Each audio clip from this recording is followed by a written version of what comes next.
Hello friends, स्वागत है साथियों आप सभी का समाधान परिवार में। साथियों, आज का सेशन साइंस का सेशन है, तो सभी साथी साइंस के सेशन में को लाइक शेयर जरूर कर दीजिएगा। इस साइंस के सेशन में आप पढ़ेंगे फिजिक्स, केमिस्ट्री और बायोलॉजी के क्वेश्चन, जो कि आपके एग्जाम के लिए इम्पॉर्टेंट सेशन होगा, इम्पॉर्टेंट क्वेश्चन होंगे। तो सभी साथी नोट डाउन कीजिएगा हर एक क्वेश्चन को। चलिए फ्रेंड्स, स्टार्ट करते हैं इस सेशन को। देखिए, पहला क्वेश्चन है, पुष्पी पादपों में प्रजनन के संबंध में निम्न में से कौन सा कथन असत्य है। किन की बात कर रहे हैं? पुष्पी पादप में प्रजनन की बात कर रहे हैं। पौधों से अलग किए गए और कृत्रिम माध्यम में उगाए गए उत्तकों से प्रजनन हो सकता है। बीजाणुओं के माध्यम से प्रजनन हो सकता है। प्रजनन बीजों के माध्यम से हो सकता है। तनों के टुकड़ों से प्रजनन हो सकता है। किन की बात कर रहे हैं? तो पुष्पी पादपों में प्रजनन जो है, इसके लिए असत्य कथन हमें यहाँ पर बताना है। बीजाणुओं के माध्यम से प्रजनन हो सकता है, ऑप्शन बी जो दिया गया है गलत कथन है, तो ऑप्शन बी इसका राइट आंसर होगा। नेक्स्ट, पर्णवृंत किसका एक अंग है? पक्षी, मनुष्य, पेड़, जानवर। ऑप्शन सी राइट आंसर होगा। पेटियोल या पर्णवृंत जो है पेड़ का एक अंग है। पर्ण से ही समझ में आ रहा है पत्तियों की बात की जा रही है, तो यह ऑप्शन सी इसका राइट आंसर होगा। अगला क्वेश्चन, फूल में पुष्प योनि है, उभयलिंगी, मादा जनन तंत्र, एक लिंगी, पुरुष जनन तंत्र।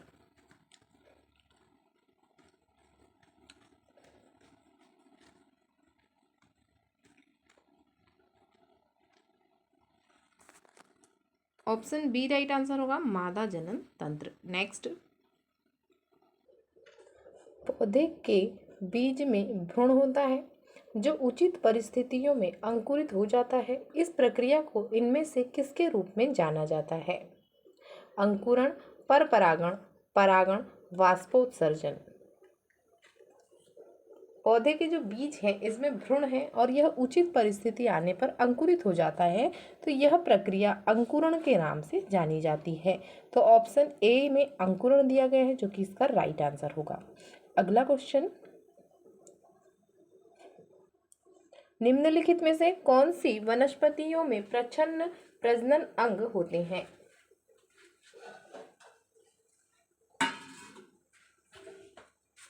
कलमा, देवदार, पाइनस, मर्सिलिया। प्रच्छन्न प्रजनन अंग, छुपे हुए, प्रच्छन्न का मतलब है कि छुपे हुए रिप्रोडक्टिव ऑर्गन्स जिसमें होते हैं, वह कौन सी वनस्पति है? हिडन रिप्रोडक्टिव ऑर्गन्स मर्सिलिया में होते हैं। ये जो मर्सिलिया वनस्पति, इसमें प्रच्छन्न प्रजनन अंग होते हैं। ऑप्शन डी में दिया गया मर्सिलिया राइट आंसर होगा। नेक्स्ट, कुछ पौधों की जड़ों, उपजी और पत्तियों की प्रक्रिया के माध्यम से नए पौधे में विकसित होती है। तो यहाँ कुछ नए पौधों की बात की गई जिनकी जड़ों में उपजी और पत्तियों की प्रक्रिया के माध्यम से विकसित प्रचार हमें यहाँ बताना है। विखंडन, एकाधिक विखंडन, वनस्पति प्रचार, उत्थान। ऑप्शन सी में दिया गया है वनस्पति प्रचार, जो कि राइट आंसर होगा, ऑप्शन सी। अगला क्वेश्चन, पौधे प्रजनन की किस विधि द्वारा उत्पन्न होते हैं जिसमें आनुवंशिकीय रूप से जनक के सभी गुण पौधे में होते हैं? वृद्धि जनन, पुनर्जनन, विखंडन, यौन प्रजनन। ऑप्शन ए में दिया गया है वर्धी जनन, जो कि इसका राइट आंसर होगा। पौधे प्रजनन की वर्धी जनन विधि के द्वारा उत्पन्न होते हैं जिसमें आनुवंशिकी रूप से जनक के सभी गुण मौजूद होते हैं उस पौधे में। तो ऑप्शन ए वर्धी जनन इसका राइट आंसर होगा। अगला क्वेश्चन, निषेचन के बाद बीज में विकसित हो जाता है वर्तिकाग्र, अंडाशय, बीजांड, अंडक। निषेचन के बाद बीज में विकसित हो जाता है बीजांड, ऑप्शन सी राइट आंसर होगा। अगला क्वेश्चन, प्रजनन के निम्नलिखित विधियों में से किसका उपयोग एक कोशिकीय जीवों द्वारा किया जाता है? विखंडन, पुनरुद्भवन, खंडन, मुकुलन। विखंडन ऑप्शन ए इसका राइट आंसर होगा। अगला क्वेश्चन, तने के जरिए से फैलता है? ब्रायोफाइलम, गुलाब, ब्रायोफाइला, इमली। तने के जरिए से फैलता है गुलाब, ऑप्शन बी राइट आंसर होगा। नेक्स्ट, एक पौधे में इनमें से क्या एक चीज बीज में परिवर्तित होता है? वर्तिकाग्र, अंडाशय, वर्तिका, बीजांड।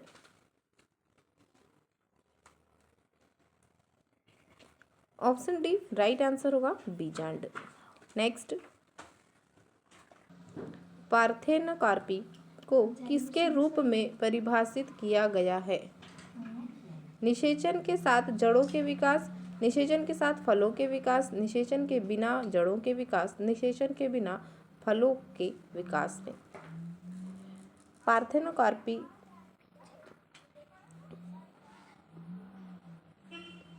आंसर होगा निषेचन के बिना फलों के विकास, ऑप्शन डी। नेक्स्ट, निम्नलिखित में से कौन बढ़ते भ्रूण के लिए पोषक उत्तक का कार्य करता है?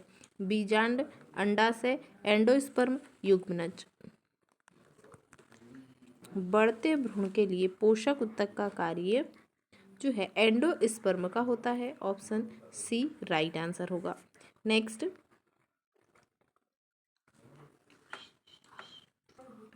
एक प्रकार के अलैंगिक प्रजनन को पहचानने जिसमें जड़, तने और पत्तियों जैसे पौधे के कुछ हिस्सों के माध्यम से प्रजनन शामिल है? मुकुलन, वानस्पतिक प्रजनन, विखंडन, अणुओं का विभाजन। वानस्पतिक प्रजनन, ऑप्शन बी राइट आंसर होगा। अगला क्वेश्चन, लैंगिक प्रजनन के दौरान जब दो अलग अलग जीवाणु कोशिकाएं संयोजित होती है तो वे किसका निर्माण करती हैं? बीजाणु, कली, फल, युग्मनज। लैंगिक प्रजनन में जब दो अलग अलग जीवाणु कोशिकाएं संयोजित होती है तो वे युग्मनज का निर्माण करती हैं, ऑप्शन डी इसका राइट आंसर होगा। अगला क्वेश्चन है, निम्नलिखित में से कौन सा बहुविखंडन प्रदर्शित करता है? Yeast, Hydra, Plasmodium, Planaria. बहुविखंडन प्रदर्शित करने वाले प्लाज्मोडियम होते हैं, ऑप्शन सी राइट आंसर होगा। अगला क्वेश्चन,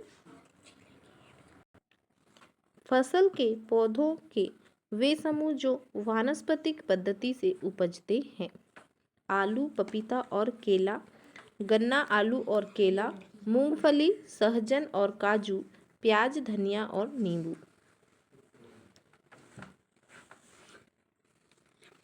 वानस्पतिक पद्धति से उपजने वाले पौधे जो हैं गन्ना, आलू और केला, ऑप्शन बी इसका राइट आंसर होगा।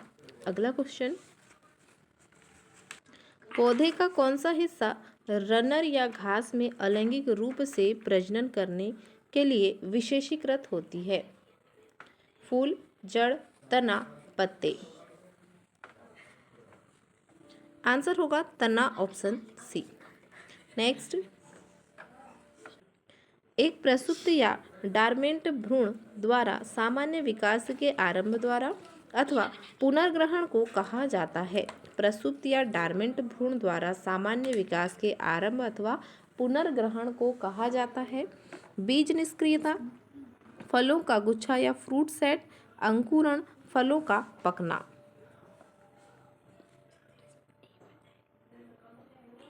राइट आंसर होगा अंकुरण, ऑप्शन सी। अगला क्वेश्चन, एक फूल के परागकोश से वर्तिकाग्र तक परागकणों के स्थानांतरण को कहा जाता है? पुनर्जनन, वाष्पोत्सर्जन, यौन प्रजनन, परागण।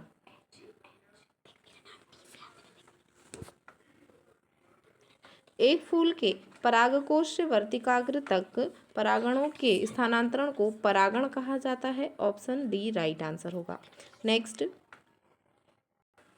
निम्नलिखित में से किस पौधे की कोशिकाओं पर कलिकाएं प्रवर्धित करता है? ब्रायोफाइटा, ब्रायोफाइलम, केला, गुलाब। पौधे की शिराओं पर कलिकाएं प्रवर्धित करती हैं ब्रायोफाइलम। ऑप्शन बी इसका राइट आंसर होगा। निम्नलिखित में से कौन सी घटना द्वारा पौधों को केवल एक जनक द्वारा रोगमुक्त रूप में उगाया जा सकता है? पुनर्जनन, बीजाणु का निर्माण, ऊतक संवर्धन, यौन प्रजनन। ऊतक संवर्धन, ऑप्शन सी राइट आंसर होगा। अगला क्वेश्चन, वह पौधा जो कायिक प्रवर्ध द्वारा नहीं बढ़ता है? केला, गुलाब, नारंगी, पपीता। कायिक प्रवर्ध द्वारा नहीं बढ़ता है पूछा गया है, पपीता। ऑप्शन डी इसका राइट आंसर होगा। नेक्स्ट, एक पौधे के बीज में आगामी पौधा किसके रूप में होता है? वर्तिकाग्र, बीजांड, अंडाशय, भ्रूण। एक पौधे के बीज में आगामी पौधा भ्रूण के रूप में होता है। ऑप्शन डी राइट आंसर होगा। नेक्स्ट, एक ऐसा प्रजनन जिसमें पौधों की एक शाखा अलग से विकसित होने लगे उसे कहते हैं? वनस्पति प्रजनन, विखंडन, लैंगिक प्रजनन, पुनरुत्पादन। वनस्पति प्रजनन, ऑप्शन ए राइट आंसर होगा। नेक्स्ट, अलैंगिक प्रजनन होता है अधिक विकसित जानवर में, पौधे में, कम विकसित जानवर में, कम विकसित जानवरों और पौधों में। अलैंगिक प्रजनन होता है, ऑप्शन डी राइट आंसर होगा। कम विकसित जानवर और पौधे इसका राइट आंसर होगा। नेक्स्ट, परागकण किसके द्वारा उत्पन्न किए जाते हैं? परागकोश, अंडाशय, वर्तिकाग्र, फिलामेंट। परागकण परागकोश के द्वारा उत्पन्न किए जाते हैं। ऑप्शन ए राइट आंसर होगा। नेक्स्ट, परागण के बाद होता है विभेदन, बीजाणु निर्माण, उर्वरण, प्रस्वेदन। परागण के बाद उर्वरण होता है। ऑप्शन सी में दिया गया है, राइट आंसर होगा उर्वरण। नेक्स्ट, निम्नलिखित में से कौन सा पौधे के तने के माध्यम से प्रजनन करता है? ब्रायोफाइलम, गुलाब, इमली, ब्रायोफाइटा। तने के माध्यम से प्रजनन करना और तने के माध्यम से ही बढ़ना गुलाब होता है। ऑप्शन बी में दिया गया है जो कि राइट आंसर होगा। नेक्स्ट, निम्न में से क्या अंडप में उपस्थित होता है? परागकण, बीजांड, पंखुड़ी, बायदल। अंडप में बीजांड उपस्थित होता है। ऑप्शन बी राइट आंसर होगा। नेक्स्ट, निम्नलिखित में से कौन सा अलैंगिक प्रजनन का एक प्रकार नहीं है? मुकुलन, बाइनरी फिजन, विखंडन, परनिषेचन। अलैंगिक प्रजनन का प्रकार नहीं है परनिषेचन। ऑप्शन डी राइट आंसर होगा। नेक्स्ट, हवा के परागण को क्या कहा जाता है? Hydrophily, pollinophily, anemophily, herbophily. हवा के परागण को कहा जाता है anemophily. Option C right answer होगा। नेक्स्ट, परागण पॉलिनेशन है। स्टिग्मा से परागकोश तक पराग का संचार, पौधों में पराग का उत्पादन, परागकोश से स्टिग्मा तक पराग का संचार, बीजाणु में पराग ट्यूब का विकास। पॉलिनेशन या परागण क्या होता है पूछा गया है? परागकोश से स्टिग्मा तक पराग का संचार। ऑप्शन सी राइट आंसर होगा। आज का सेशन यहीं तक है फ्रेंड्स। तो सभी साथी सेशन को लाइक शेयर जरूर कर दीजिएगा। बने रहे समाधान स्टडी परिवार के साथ में। मिलते हैं अगले सेशन में। Thank you for watching.